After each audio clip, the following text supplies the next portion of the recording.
Lo que quería expresar, digamos, en una primera instancia, es mi solidaridad con los profesores, con Miguel y con Natalia, y es una solidaridad, digamos, que parte de lo más profundo, digamos, de la lucha durante la dictadura militar. Yo, siendo una persona muy joven, tenía 17 años, era un estudiante secundario y militante. Eh, bueno, fui secuestrado por la Policía Federal, severamente torturado, y bueno, posteriormente, a través, digamos, de una movilización importante, logramos la libertad al tiempo, cuando pasó el tiempo. Otro día, digamos, doy detalles de lo mío, pero quería, digamos, presentar la solidaridad desde este lugar, que en nuestra América Latina, digamos, es un lugar que se repite, del encierro, del dolor, de la lucha, pero que sin embargo al mismo tiempo, digamos, tiene, vamos a decir, la alegría de ir rompiendo con el poder. Y aquí estamos, los compañeros están libres. Como lo decían hoy al principio, antes, hablando un poquito entre nosotros, digamos, en parte gracias a que un conjunto de personas, digamos, se presentaron la solidaridad y se movió. Y bueno, bienvenidos entonces a la libertad, Miguel y Natalia. La verdad que nos estuvieron muy preocupados, pero ahora estamos inmensamente felices y inmensamente contentos de que estén aquí, que nos cuenten esta experiencia. La clase de hoy iba a tratar sobre el fascismo.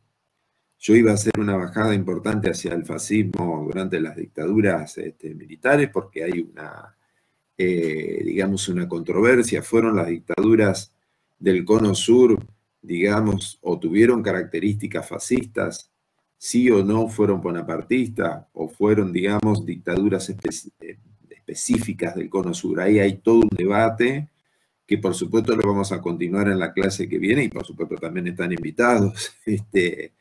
Así que, pero hoy, digamos, cambiamos de tema. Cambiamos de tema y vamos a escuchar, digamos, a Natalia y a Miguel Ángel. Y bueno, por ahora, nada más, los recibimos desde nuestro corazón latinoamericano, y bienvenidos nuevamente. Muchas gracias, profesor César. Muchas gracias, Lisandro. Y muchas gracias a todos y todas las integrantes de esta red, que me parece fundamental hacer estas reflexiones para identificar estas continuidades, estas vigencias de lo que ha sido el terrorismo estatal en el continente. Pues con César nos une esta situación vivencial de sentir y de palpitar lo que ha sido la violencia estatal directamente. Nosotros y nosotros la hemos experimentado de diferentes maneras, y también cómo a partir de esas vivencias hemos vuelto nuestro proyecto sujeto de investigación. Y precisamente ahora que el profesor César hablaba del tema de los fascismos, y donde Colombia aparece como una democracia, siempre se ha presentado y ha sido un poco el relato oficial, donde pues, las dictaduras han tenido, según este relato oficial, muy poco asentamiento.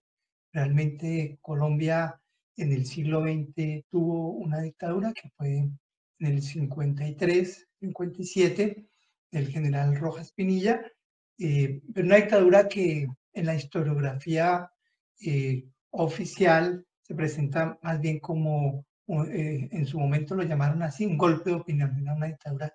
Y siempre, digamos, se ha generado allí el discurso de que en Colombia es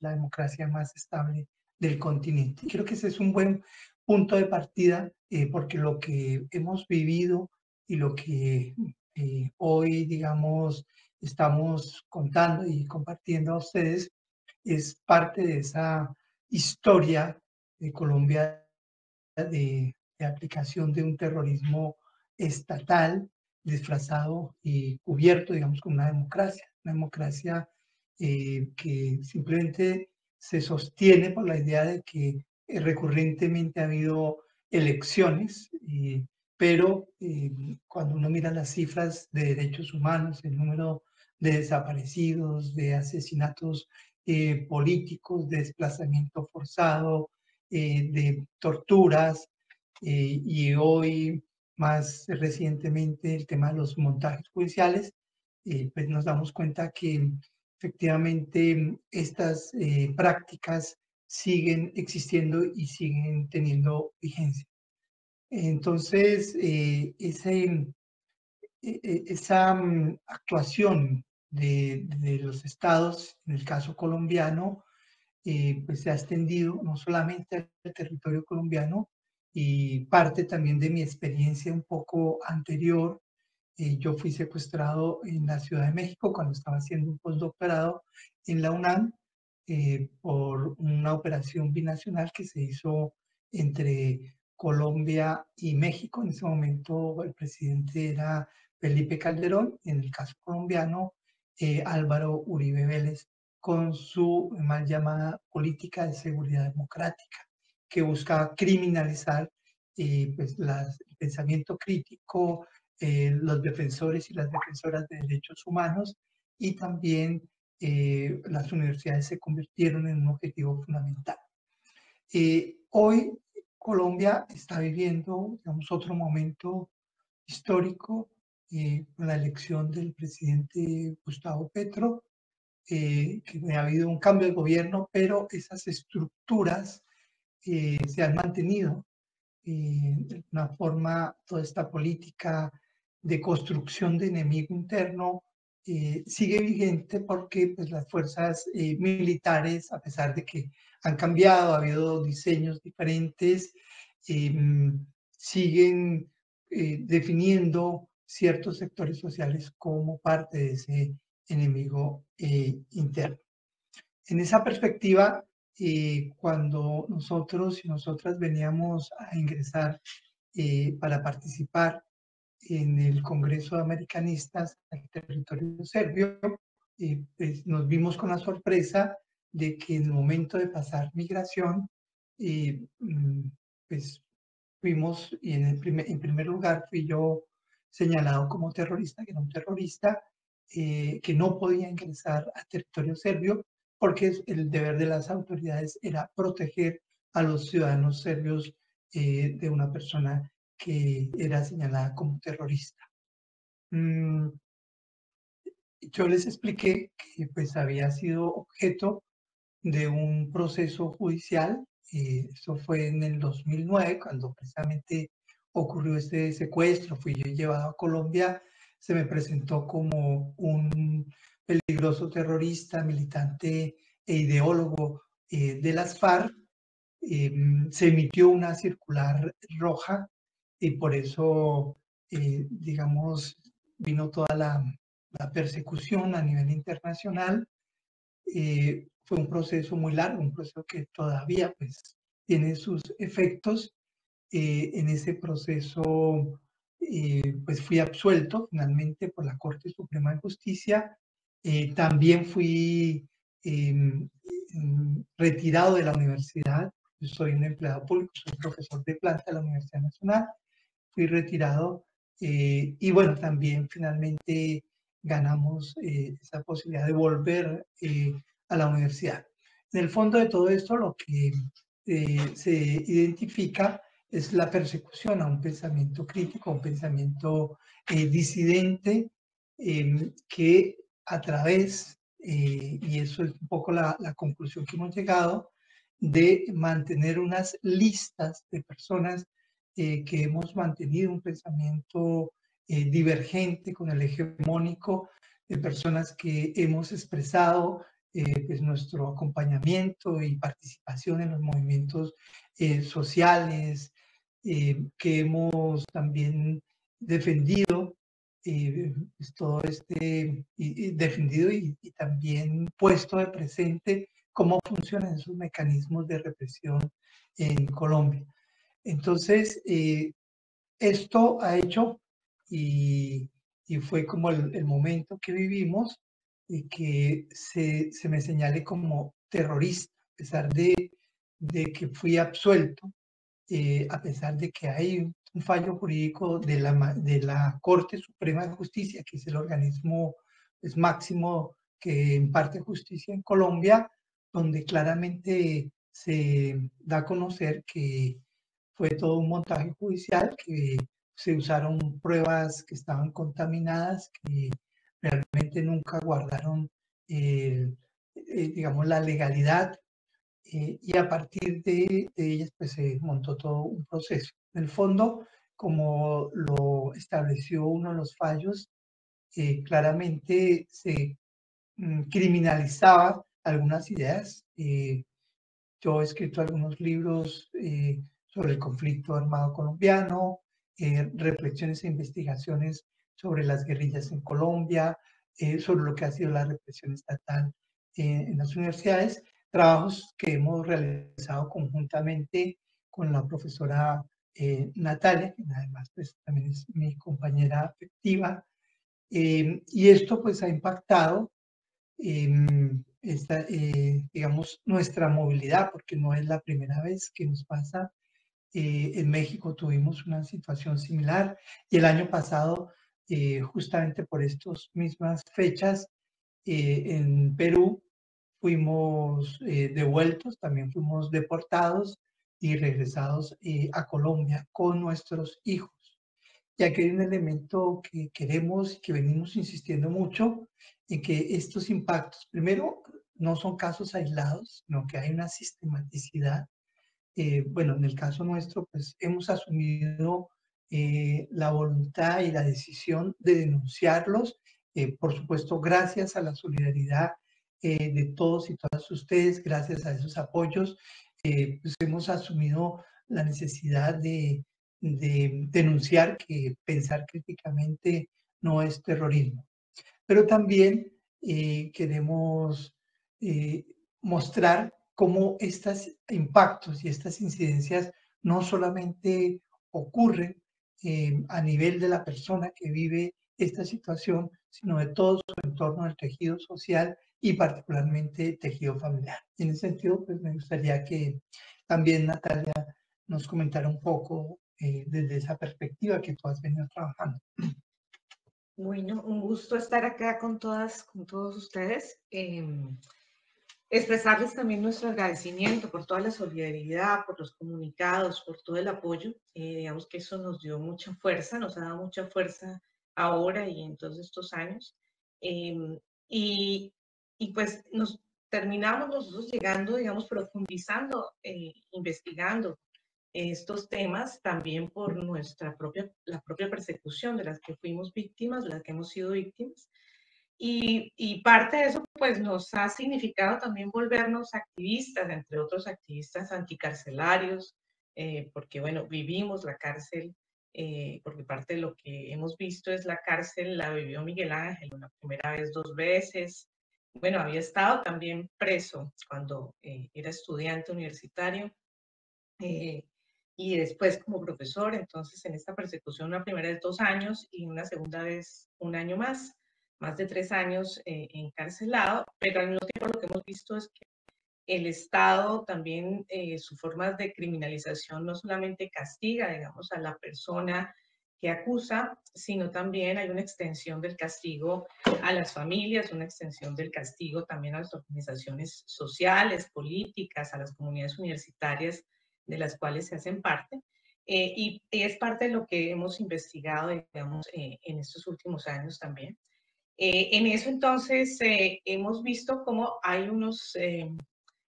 en ese genocidio de larga duración que comentaba Miguel Ángel, porque lo que ha pasado con el Estado colombiano va más allá, digamos, de la etapa contemporánea. Digamos que en el análisis, por ejemplo, que hemos hecho de los montajes judiciales, sobre todo a la comunidad universitaria en Colombia, hemos encontrado casos de montajes judiciales a estudiantes, a profesores, a trabajadores de universidades públicas y privadas también, desde los años 20, en el siglo XX en Colombia. Es decir, que hay una mirada sistemática también de criminalización en donde una de las prácticas ha sido el montaje judicial, que han utilizado las élites económicas y políticas en Colombia, digamos, en la larga duración, y que se ha constituido también en un genocidio de larga duración, como le decía Miguel Ángel, aparece, digamos, con el velo de democracia, pero que realmente ha sido, digamos, un Estado que ha ejercido la guerra, que ha hecho también como parte, digamos, de esa historia oficial, ha construido unos mitos en donde la guerra aparece como una guerra, digamos, inicialmente insurgente, después narcoterrorista, ahora, digamos, el enemigo interno se constituye desde el 2021, que son las primeras líneas, los jóvenes también que se lanzaron, digamos, al levantamiento social y popular en Colombia en el 2021. Es decir, se ha transformado un poco ese enemigo, pero en general siempre lo que vemos detrás es que el Estado ha manejado, el Estado con sus élites, que es un Estado, digamos, optado por élites políticas y económicas, ha manejado la ley, las constituciones, y ha manejado la guerra todo el tiempo, ¿no? Guerra y ley, digamos, como sustento, digamos, de esa criminalización. Y aquí, entonces, también hemos analizado un poco esos impactos que, más allá de los impactos políticos, lo que implica también la generación de miedo, de la generación de terror, de destrucción del tejido social en las universidades, también las consecuencias de lo que esto implica también para los movimientos estudiantiles y profesorales, en el caso colombiano, pero al mismo tiempo todos los impactos invisibles, digamos, en los tejidos, por ejemplo, de los familiares, hemos hecho, digamos, varios trabajos de memoria, de montajes judiciales, por ejemplo, estudiantes, por ejemplo, algunos llevaron 3, 4 años detenidos, son absueltos después de 10 años, y todo lo que ha significado también en estas vidas truncadas, que como lo plantea también muy bien el profesor César, a veces eso no se cuenta, ¿no? Pero es parte, digamos, de lo que está ahí en nuestras historias comunes, latinoamericanas, internacionales, digamos, que están, digamos, también haciendo, digamos, mella en todos estos procesos sociales. Y en esa sistematicidad también, un poco ya pensando pues en nuestro caso, llevamos más de 16 años, digamos, en este proceso, lo cual ha significado también esta persecución que no solamente ha implicado amenazas, cárcel, exilio, también igualmente todo esto que significa, digamos, la imposibilidad, digamos, de moverse libremente.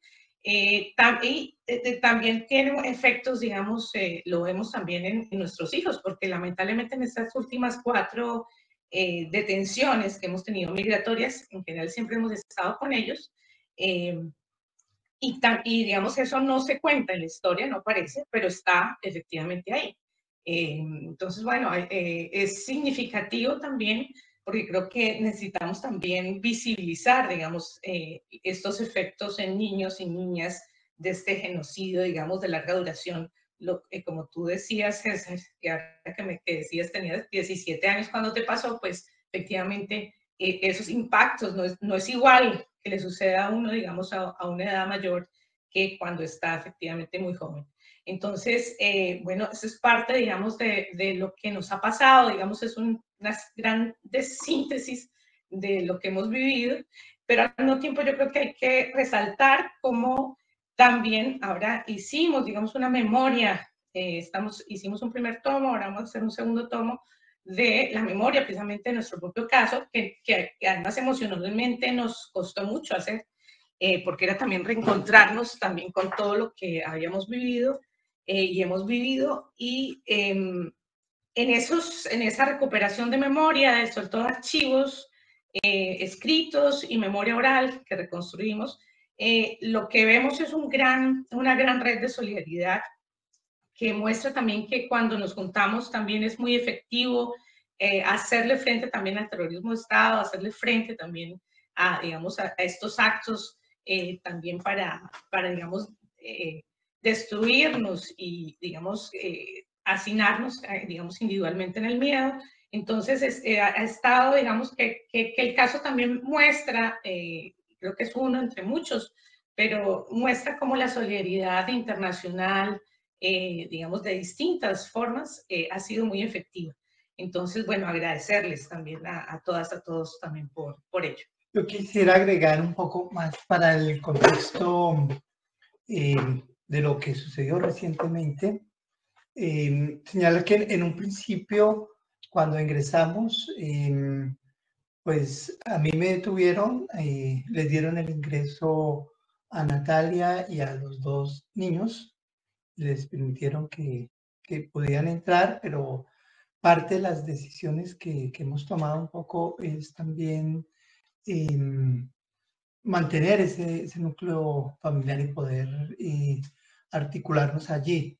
Entonces, cuando nos envían a esa celda, que es una celda, un calabozo, unas condiciones bastante indignas, además, pues encerrados, porque no esperábamos que pues, dos niños menores, uno de 14, otro de 9 años, fueran sometidos a esa situación.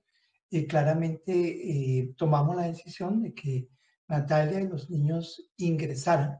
Ellos dijeron en principio que sí, que podían entrar, pues no queríamos someter a los niños a esa situación y tampoco pues Natalia, para reducir esos impactos. Entonces, primero nos entusiasmaron y dijeron que sí, que no había problema, que alistaron las maletas. Cuando ya estaban listos, dijeron que no, que esa decisión se había revertido y nos mostraron 3 documentos en donde a Natalia y a los niños los señalaban como personas peligrosas para los ciudadanos serbios, que había que protegerlos de los niños. El comentario que hace mi hijo de 14 años es cuando le comentamos y le explicamos un poco qué es lo que decía allí en ese formato, nos dice, bueno, pero yo soy un niño, ¿por qué me tratan de terrorista, no? Y es como esos impactos, además el hecho de mantenernos más de 13 horas sin alimentación, luego pues vino una alimentación muy precaria, unas condiciones de suciedad, de desaseo muy fuerte, pero además está esa situación claramente violatoria de que 2 niños menores de edad sean sometidos a estas condiciones. Y es una situación que también se repite, y por eso, digamos, también nuestra convicción de que esto que nos pasa a nosotros, que le ha pasado a muchos otros y otros migrantes, vemos todo lo que pasa en Estados Unidos con estos jóvenes que son llevados a las cárceles de Bukele, señalados de ser parte de las pandillas, en muchos casos desarticulando todo el tejido social. Es parte también de estas reflexiones y de lo que necesitamos visibilizar como parte de las estrategias de violencia estatal.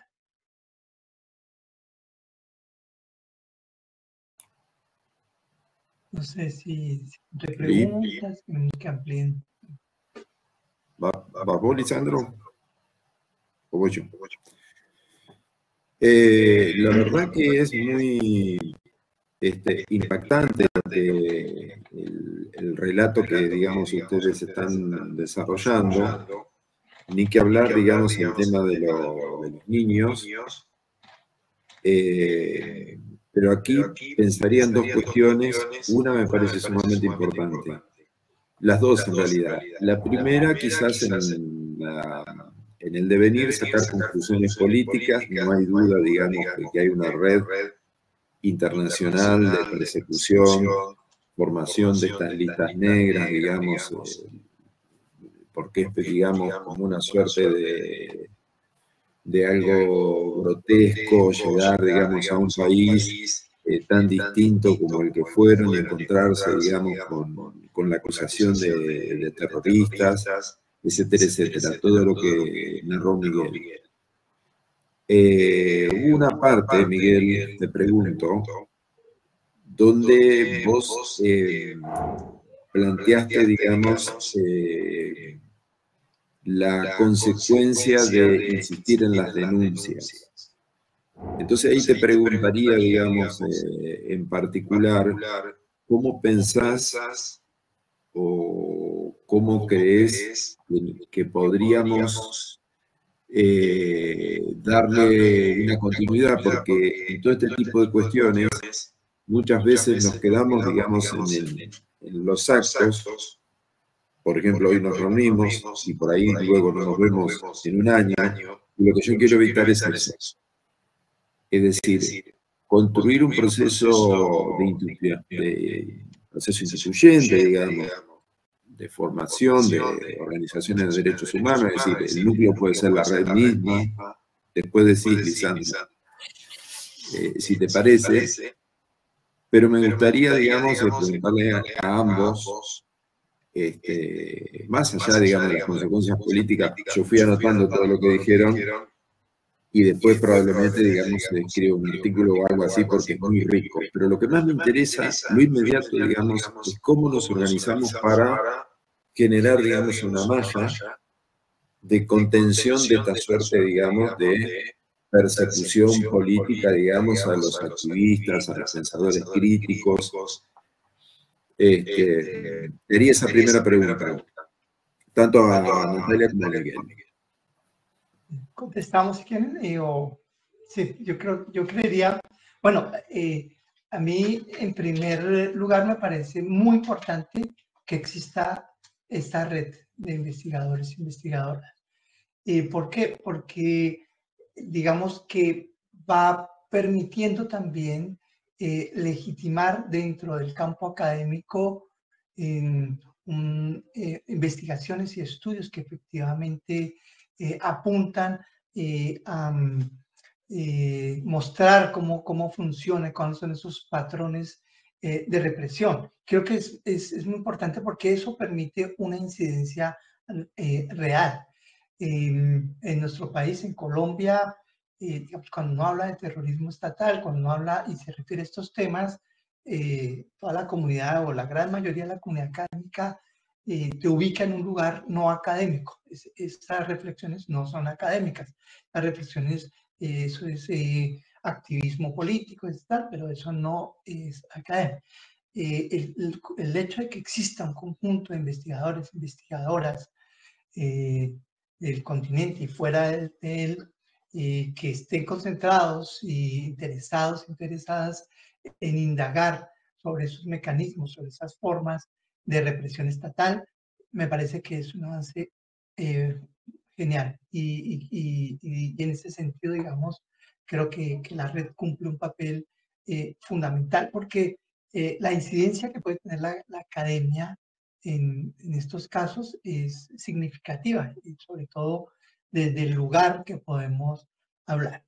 Lo segundo es que también nos permite identificar patrones comunes. Hoy vemos lo que está pasando en El Salvador, con líderes sociales que están defendiendo el territorio, que inicialmente pues el tema de la cárcel era para las pandillas, lo cual pues ya por sí rechazamos ese mecanismo punitivo de vulneración de todos los derechos, pero como ha sido costumbre, también, digamos, hoy hay presos y presas políticas, defensores de derechos humanos que han sido judicializados, lo que está pasando en Panamá y, por supuesto, en Argentina también, donde este nuevo gobierno que encabeza Milei ha orientado ese ataque a la universidad pública y a los académicos que piensan críticamente. Entonces, tener esta red, tener esta fortaleza,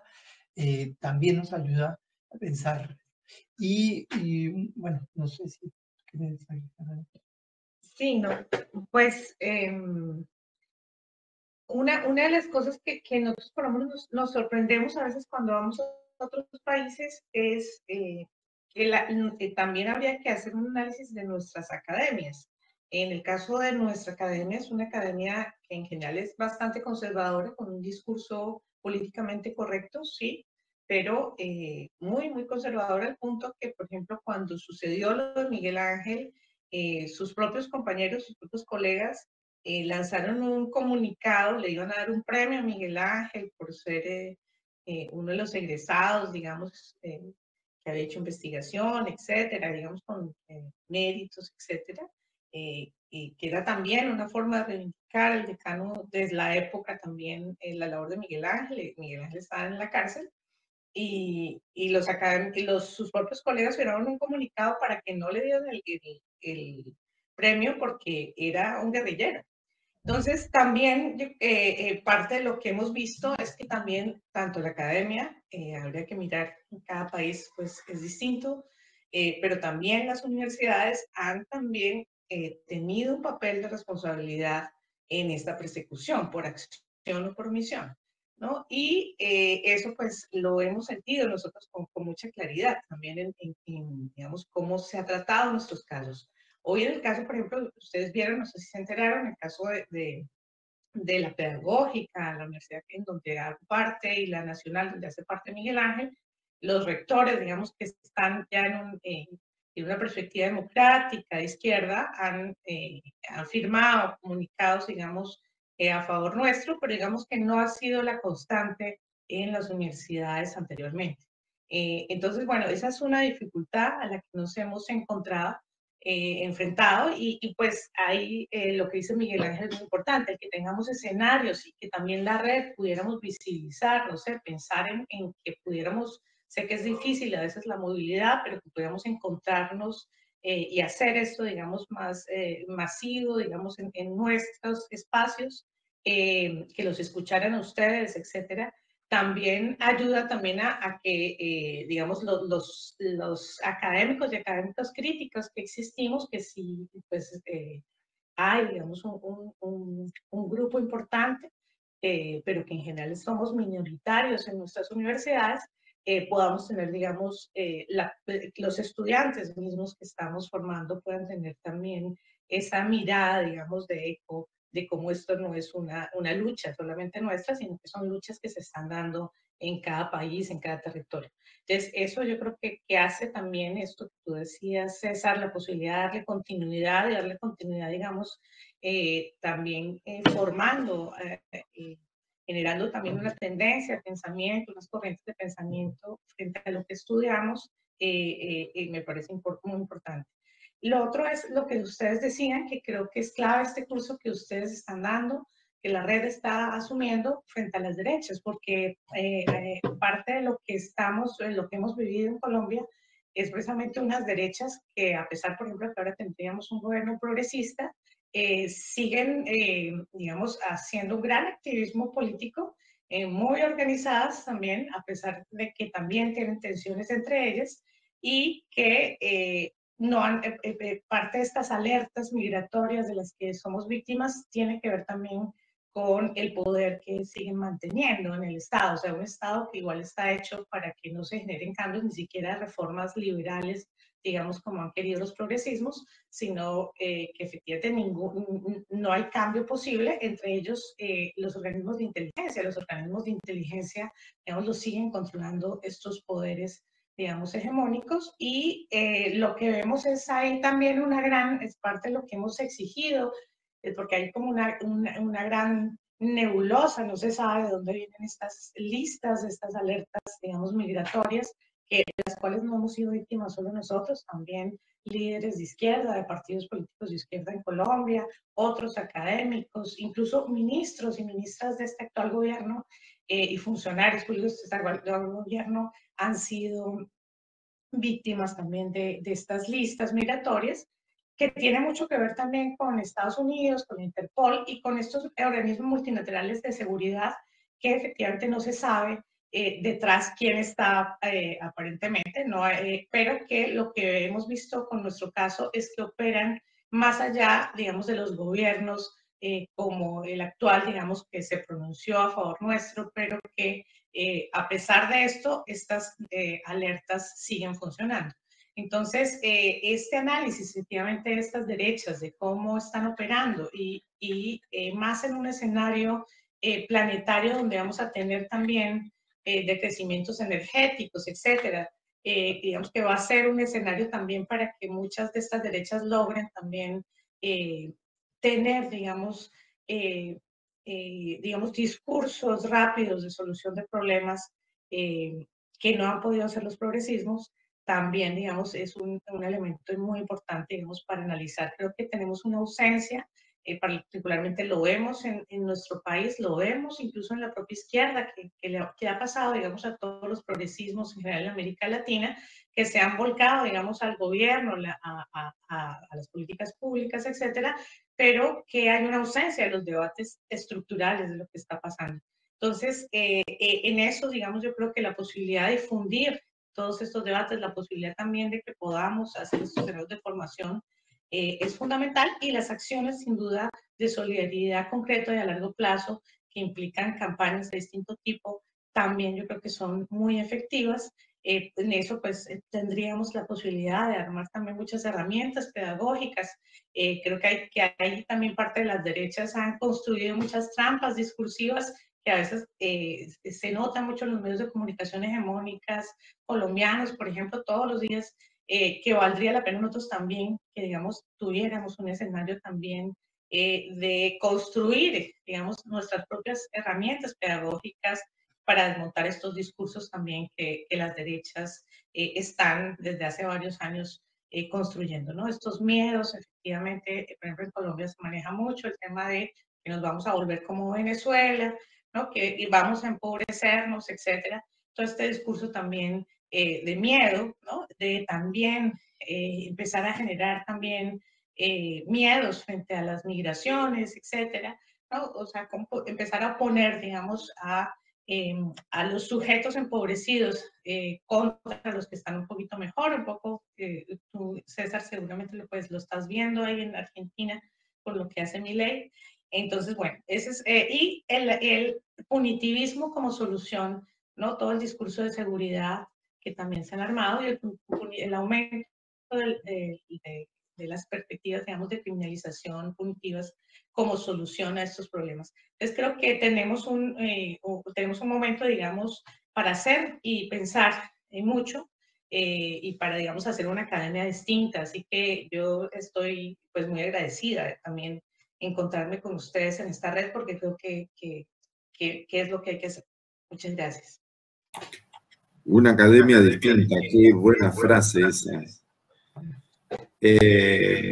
Y sobre todo respecto de Colombia, les diría, porque por ejemplo, el pueblo argentino ama a Gabriel García Márquez. Hace poco, 100 años de soledad la dio Netflix. Netflix. No fue, pero sin embargo, digamos, fue masivo. Cómo me llamó poderosamente la atención, cómo, digamos, ciertos estratos juveniles, digamos, disfrutaron de esa serie. Muchos de ellos ni siquiera leyeron el libro, lo cual en alguna medida fue bueno porque la serie llevó a que leyeran el libro. El libro tiene, digamos, un contenido de la Guerra de los 1000 años, digamos, toda la conflictividad de la guerra civil colombiana, pero al mismo tiempo hay una alienación muy grande. De Colombia sabemos muy poco, por ejemplo, los argentinos. Y eso que decían ustedes hoy, al principio, digamos, de que en Colombia existía una dictadura y que claramente, digamos, hay un Estado cuasi terrorista, y todo el problema de los desplazamientos, el problema, digamos, de los paramilitares, y un conjunto, digamos, de estructuras del Estado y del poder, digamos, que se ejerce contra el campesinado colombiano, se conoce muy poco. Por lo tanto, digamos, me parece muy sabio que nosotros aspiremos, digamos, a darle una circulación mayor a esto, a una potencia, una voz mayor, digamos, de la red, en materia, digamos, de lo que sería la lucha ideológica o la disputa por el sentido, como decía Gramsci, sobre todo la disputa hegemónica. Eso por una parte. Por otra parte, de todo lo que han expuesto, no lo dije al principio, pero sí fue quizás lo que más me haya preocupado, digamos, que la cuestión de los niños, ¿no es cierto?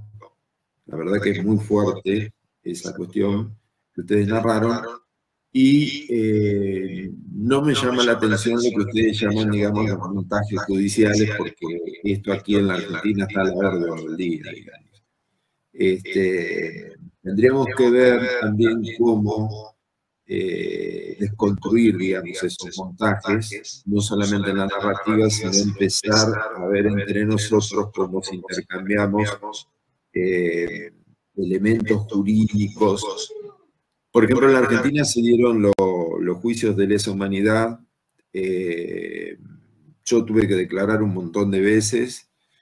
Y en la Argentina, digamos, los juicios de lesa humanidad, digamos, fueron realmente importantes. Es un avance, digamos, al respecto. En el caso nuestro, por ejemplo, todo el grupo de tarea de la Policía Federal que nos secuestró fueron todos presos, ¿no es cierto? Actualmente, digamos, el que estuvo a cargo de los secuestros nuestros está preso. Eso significa, digamos, que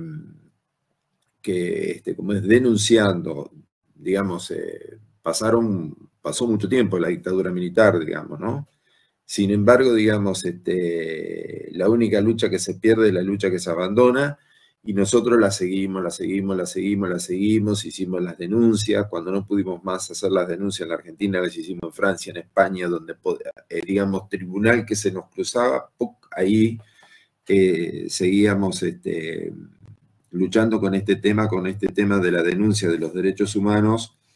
Y bueno, digamos que no fue, vamos a decir, no es justicia, porque cuando es muy tardío, digamos, no es justicia, pero por lo menos, digamos, es la presentación, digamos, de una relación de fuerza, ¿no es cierto?, en contra del poder.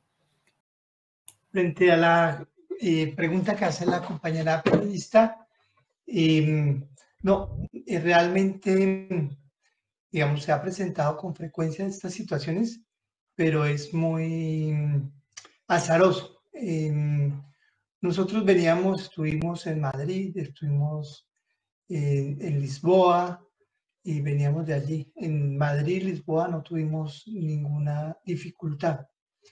Nos ha pasado, por ejemplo, en México, alguna vez pasamos migración sin ningún problema, y después volvimos y ahí nos retuvieron. Estuvimos también más de un día retenidos con los niños. Entonces, digamos, yo siento, es mi interpretación, que hay como momentos en que se activan más, que también tiene que ver con las dinámicas que está viviendo el país, que tiene que ver también con seguimientos que se nos hacen frente a las actividades que realizamos, ¿no? No sé, ¿tú qué piensas? Sí, ahí, digamos que hemos asumido que en general estamos perseguidos, ¿no? Y digamos que es una condición, digamos, que ya hasta familiarmente se ha asumido. Un poco cuando hablaba Miguel también de lo que pensaba también Inti, que es nuestro hijo mayor, es porque le ha tocado además vivir con mayor, pues tiene más conciencia de todo lo que hemos pasado, ¿no?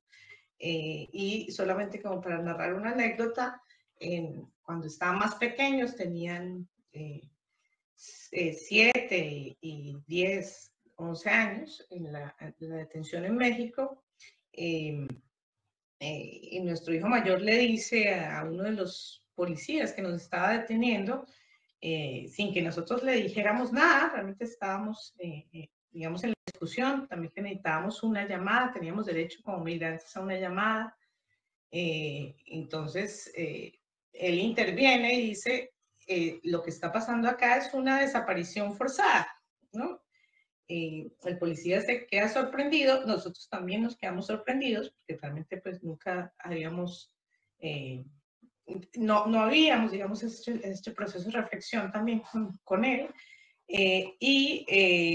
le dice sí, porque acá nadie sabe, no saben dónde estamos, ¿no? Nos podemos comunicar, entonces estamos desaparecidos, ¿no? Más o menos es como...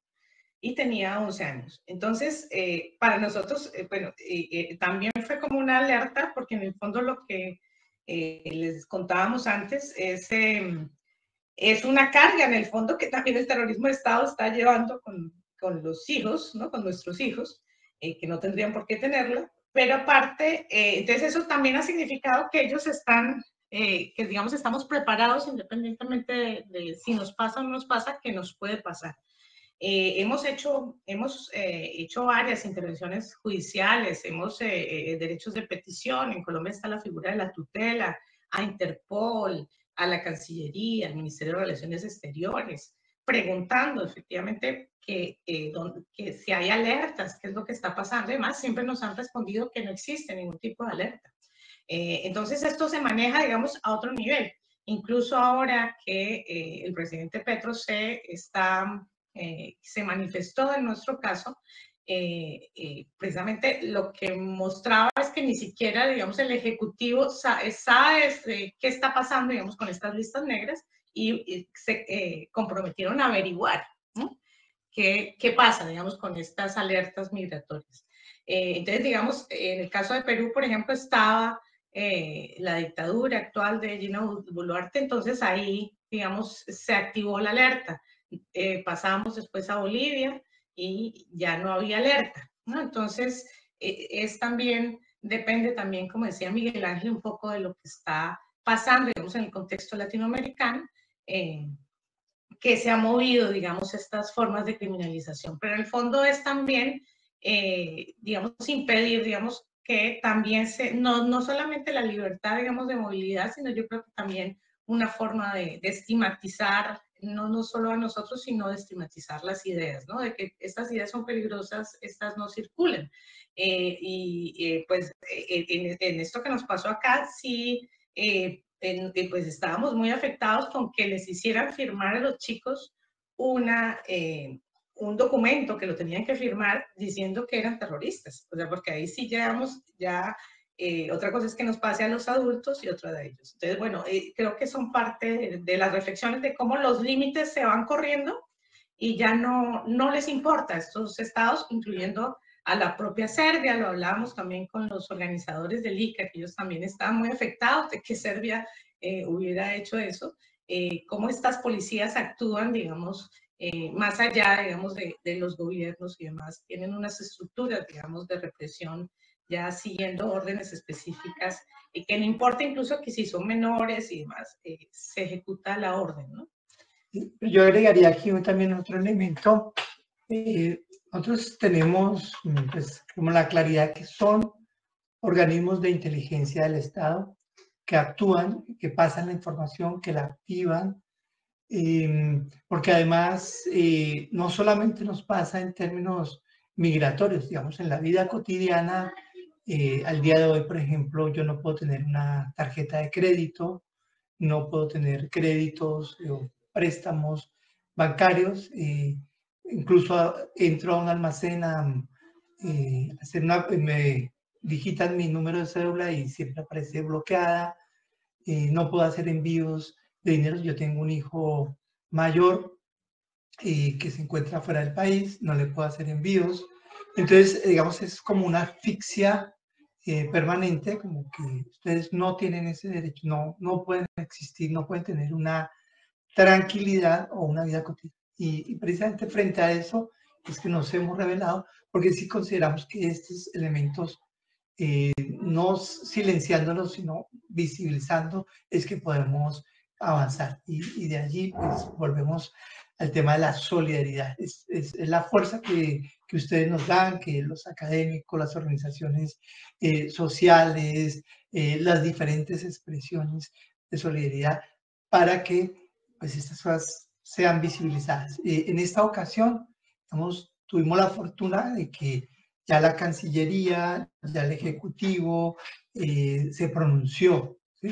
Y eso pues genera de ahí para abajo pues por lo menos un debate que abre frente a estas situaciones que han sido cotidianas, pero que han sido silenciadas precisamente por eso, porque lo que se busca es acallarlas, silenciarlas, y eso es lo que permite que sigan actuando. Y en tu caso, Miguel, se me hace, digamos, que hay una continuidad, vamos a decir, en esta construcción de la otredad radical negativa que te han hecho, terrorista, que es una palabra fuerte. A mí me acusaron de subversivo terrorista cuando tenía 17 años, cosa que sé perfectamente lo que... Y otra cuestión que ustedes dijeron, digamos, que el hecho de experimentar, digamos, la persecución política es constante y permanente, eso no se va. Al nene que preguntó eso, yo diría que por ahí sería bueno que tuviera abogacía ese chico, porque fue rápido de reflejos. Cuando le dijo, pero esto es ilegal, bueno, etcétera. Una broma como para distender.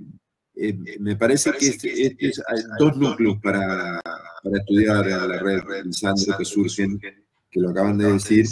Uno es este tema, digamos, de extensión de la inteligencia y de los aparatos de dominación de los estados, ¿no es cierto?, que claramente tienen continuidades, ¿no es cierto?, y otro, digamos, en las formas, en las diferentes formas de concluir, digamos, este tema de la otredad radical, algo que le está pasando, digamos, a esta familia, digamos, no solamente al papá, sino que, digamos, la mamá también, y los niños también. Van a firmar un papel donde dice que esta realidad es una barbaridad. Eso. Tenemos que profundizar nuestros estudios, porque en la profundización de nuestros estudios, digamos, se va a dar una proyección y se relaciona, digamos, con los procesos de denuncia, como decía anteriormente Miguel Ángel.